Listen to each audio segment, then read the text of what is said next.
ఓం శ్రీమాత్రే నమః. సౌందర్యలహరి 30వ శ్లోకం భావం. స్వదేహోద్భూతాభి గృహణిభిరణి మధ్యాభిరభివతో నిషేవ్యా నిత్యేత్వా మహమితి సదా భావయతి యః కిమాశ్చర్యం తస్య త్రినయన సమృద్ధిం తృణయతో మహాసంవర్తాద్భిర్ విరచయతి నీరాజన విధిం.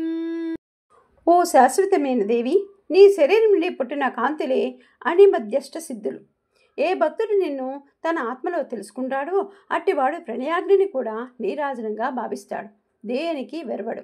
శ్రీచక్రమే దేవి శరీరం. అందులో 9 ఆవరణలందున్న దేవతలు దేవి యొక్క శరీర కాంతులే భూపూరరేఖలే అణిమాధ్యష్ట సిద్ధులు. అందు అష్టమాతృకలు దశముద్రలు ఉంటాయి కదా, అవి దేవి రూపవైభవమే. ఓం శ్రీమాత్రే నమః.